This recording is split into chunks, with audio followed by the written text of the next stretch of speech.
السلام عليكم ورحمة الله وبركاته. ازيكم عاملين ايه؟ يا رب تكونوا بخير. لو اول مرة تشوفوني ما تنسوش تشتركوا في القناة وتحطوا لايك للفيديو. فيديو النهاردة ان شاء الله هنعمل فيه طريقة تخزين البامية. هنعملها بطريقة سهلة جدا وبسيطة، وما شاء الله هنعمل كمية حلوة من البامية زي ما انتم شايفين. البامية دي بامية صعيدية. الكمية اللي حضراتكم شايفينها دي 10 كيلو ما شاء الله زي ما انتم شايفين. هنبتدي ان احنا نقطعها.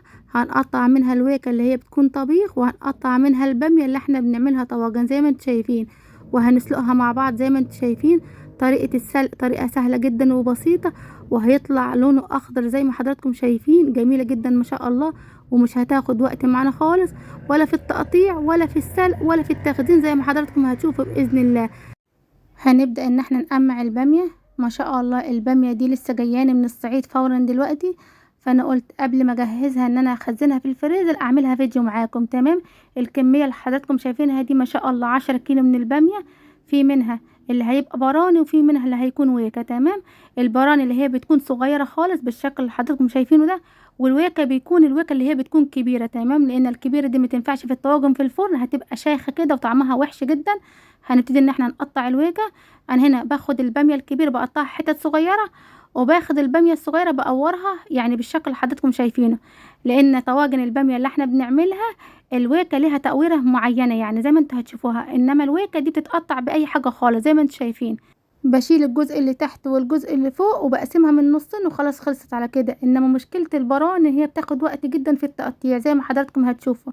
الويكه دي جميله جدا، خضرة جدا، طازه زي ما انتوا شايفين ما شاء الله، جميله جدا. من احلى الويكه اللي تاكلوها هي الويكه البلد الصعيدي. احنا متعودين بنخزنها كل سنه، يعني انا كل سنه بجيب كميه كبيره. انا عملت فيديو قبل كده عن طريقه تخزين الباميه، هتلاقوا الفيديو موجود على القناه. تمام. انا هنا يعني كل سنه بخزن كميه كبيره جدا بتقعد معايا من السنه للسنه. يعني انتوا شايفين الكميه دي كميه ما شاء الله 10 كيلو. انا لسه في كميه تانية هتجيلي من البلد. يعني انا ما رضيتش اخليهم يبعتولي الكميه كلها مع بعض علشان بتاخد وقت يعني كتير جدا. وعشان كده قلت لهم يعني بعتولي على مرتين، يعني امبارح بعتولي 10 كيلو، وان شاء الله يومين 3 هيبعتولي كمان 10 كيلو. لان احنا بنحب الويكة جدا جدا، نغمسها بالعيش الشمسي بجد طعمها خطير. وبنحب طواجن البامية اللي هي بتكون في الفرن، والله من اجمل الطواجن اللي تعملوها. وسلام بقى لما تعملوا طاجن البامية باللحمة، ده طعمه في حتة تانية خالص. والله بجد من احلى الاكلات هي البامية، ومن احلى الاكلات هي الويكة، بجد احلى الاكلات تاكلوها. فطبعا الويكة دلوقتي مالية السوق، يعني هي نازلة غالية كانت في الاول، بس دلوقتي يعني سعرها نزل خالص. دلوقتي تقريبا بقت ب50 جنيه الكيلو. الحقوا هاتوها وخزنوها لان هي ما شاء الله بتخلص بسرعة وبتنزل بدري عن اوانها. تمام. انا هنا بدأت ان انا اخزن الويكة الاول. يعني الحاجات اللي انا بخزنها في الفريزر مش بجيبها مرة واحدة، بجيبها على كذا مرة، يعني علشان ما يبقاش تعب عليا، وفي نفس الوقت علشان اخزن بالراحة يعني انا اول حاجة خزنتها في الفريزر خزنت البسلة بالجزر. انا برضه عاملة لها الطريقة في القناة. وتاني حاجة خزنتها هي الطماطم، انا خزنتها صحيحة.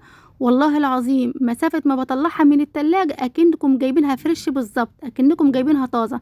خزنت برضو كمية طماطم حلوة في التلاجة، وخزنت برضو كمية بسلة بجزر. وابتديت برضو النهاردة ان انا اخزن البامية زي ما انتم شايفين، وان شاء الله بكرة رايحة السوق اجيب كمية حلوة من الملوخية. برضو احنا بنحب ناكل الملوخية الخضراء، تبقى طعمها جميل جدا بالعيش الشمسي. والله العظيم جربوها وهتعجبكم بإذن الله. عامة اي حاجة طبيخ ما بتتاكلش غير بالعيش الشمسي، سواء الملوخية الناشفة، الملوخية الخضراء، الويكة الخضراء، الويكة الناشفة، الأكلات دي ما بتاكلش غير بالعيش الشمسي، بجد طعمها خطير وبتشبع جدا، ومن أحلى الأكلات اللي تعملوها. أنا هقمع طبعا كل الكمية زي ما حضراتكم شفتوا. في منها قطعه ويكة وفي منها قطعه براني زي ما انتم شايفين. طبعا طريقة تقطيع البراني زي ما انتم شايفين، بشيل الجزء اللي تحت والجزء اللي فوق بشيل اللي هو الأحرف بتاعته زي ما انتم شايفين. طبعا كلكم ستات بيوت شاطرين وبتعرفوا تقمعوا الويكة طبعا، بس انا والله حبيت ان انا اعمل لكم فيديو، وحبيت ان انا اشجعكم يعني علشان لو في معاكم مثلا فلوس محتاجين حاجه تخزنوها في الفريزر تلحقوا تجيبوها دلوقتي. لان والله كل يوم الحاجه بتغلى، والواحده ما بقتش فاضيه زي الاول، مشغوله بعيالها فبتقدرش تنزل. فلما تجيبوا كميه حلوه تخزنوها في الفريزر وقت ما بتحتاجوها بتطلعوها على طول. تمام.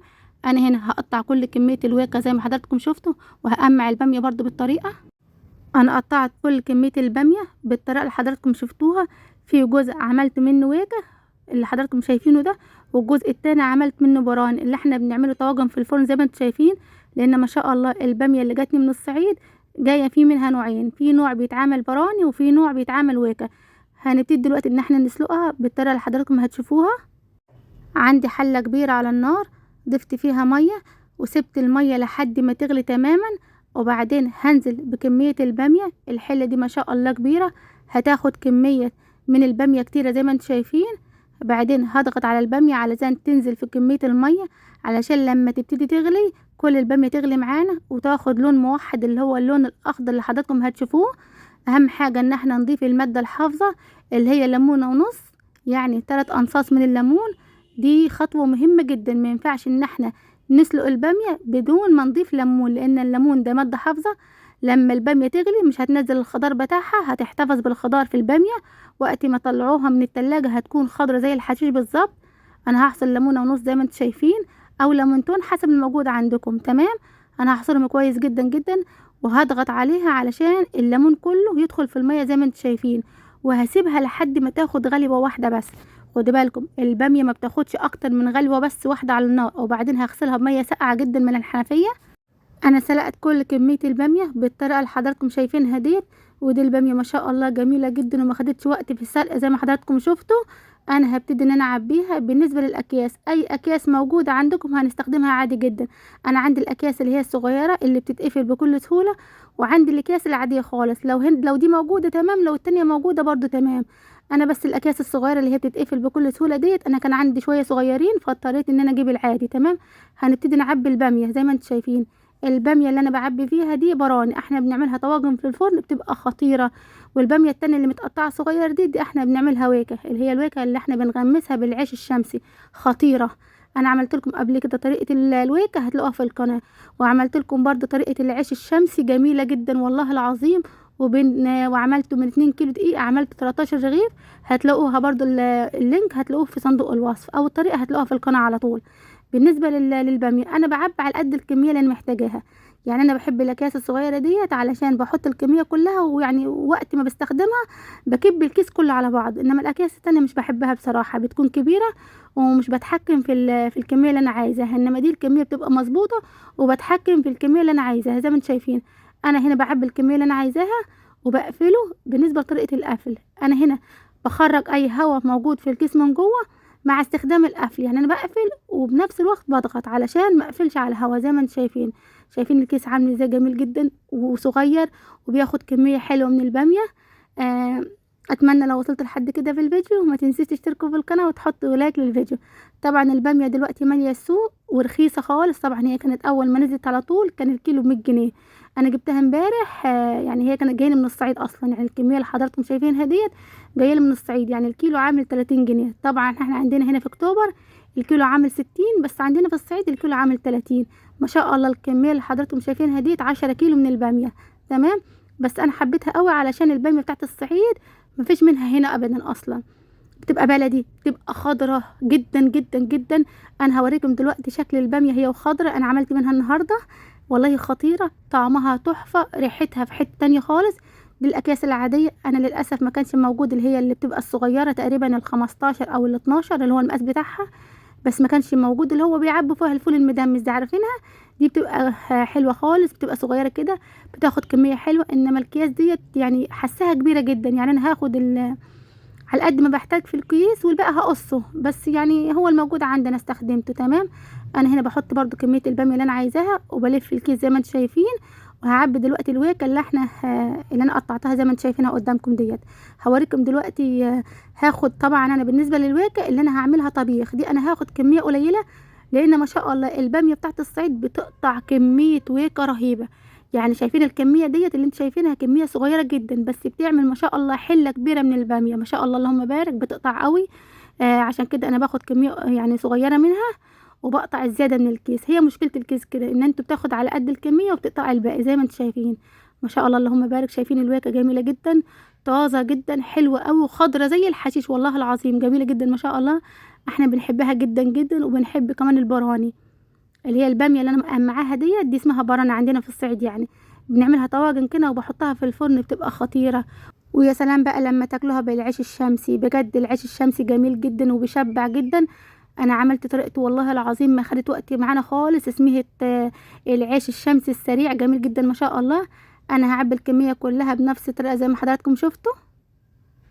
انا عبيت كل كميه الويكه زي ما حضراتكم شفتوا. بسم الله ما شاء الله، ما خدتش وقت خالص في التعبئه ولا في السلق. هي المشكله بس فيها انكم انت لما تيجي تقمعوا البراني اللي احنا بنعمل بها الطواجن، انما الويكه ما بتاخدش وقت خالص في التقطيع. يعني انت لو جايبه ويكه اللي هي بتكون حجمها كبير مش هتاخد وقت معاكي خالص في التقطيع ولا في السلق. لو انت هتعملي براني بجد بياخد وقت كتير جدا جدا، لان التقميع بياخد وقت زي ما حضراتكم شفتوا. والباميه اللي انا كنت مستخدماها ديت كان فيه كميه براني كتيره جدا، يعني كميه الويكه كانت قليله وكميه البراني كانت كتيره جدا زي ما حضراتكم شايفين. وده شكلها ما شاء الله. انا عبيت على قد الكميه الويكه اللي انا محتاجاها وعلى قد البراني برضو اللي محتاجاه زي ما حضراتكم شايفين. جميله جدا ما شاء الله. الحقوا هاتوها وخزنوها قبل ما تخلص، لان هي ما شاء الله كتيره جدا في السوق وقربت تخلص.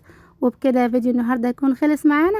لو عجبكم فيديو النهارده ما تنسوش تشتركوا في القناه وتحطوا لايك للفيديو. السلام عليكم ورحمه الله وبركاته.